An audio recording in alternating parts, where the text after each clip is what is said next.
ছবিটি ইনসার্ট করার পর ক্রপ টুলে ক্লিক করবেন। এখানে সাইজ লিখে যে সাইজটি করবেন এভাবে ক্রপ করে নেবেন। ইন্টার বাটন প্রেস করবেন। ইমেজ থেকে অ্যাডজাস্টমেন্ট, সিলেক্টিভ কালার থেকে রেড কালারটা একটু কমিয়ে দিবেন, ব্ল্যাক কালারটা একটু বাড়িয়ে দিবেন।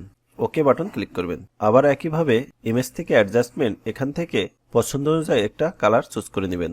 ওকে বাটনে ক্লিক করবেন। আবার চলে যাবেন ইমেজ থেকে অ্যাডজাস্টমেন্ট, কার্ভসে ক্লিক করে একটু লাইটনেস করে নেবেন।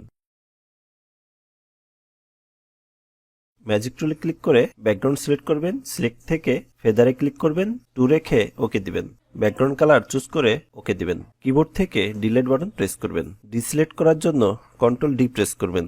কন্ট্রোল এন প্রেস করে নতুন একটা পেজ নিয়ে নেবেন। তো আমি এখানে A4 সাইজের একটা পেজ নিলাম। ইমেজ থেকে রোটেটে ক্লিক করে এখানে আমরা ছবিটি রোটেট করে নেব। মুভ টুলে ক্লিক করে নতুন পেজে ছবিটি নিয়ে নেব।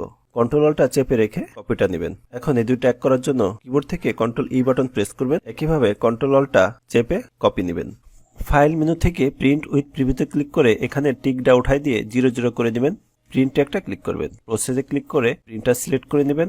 প্রপার্টিজ থেকে যে পেজে প্রিন্ট দেবেন সেই পেজটা সিলেক্ট করে এখান থেকে ফটো পেপার গ্লোসিতে ক্লিক করবেন। এখানে হাই ক্লিক করবেন। প্রিন্ট প্রিভিউতে ক্লিক করে ওকে বাটনে ক্লিক করবেন।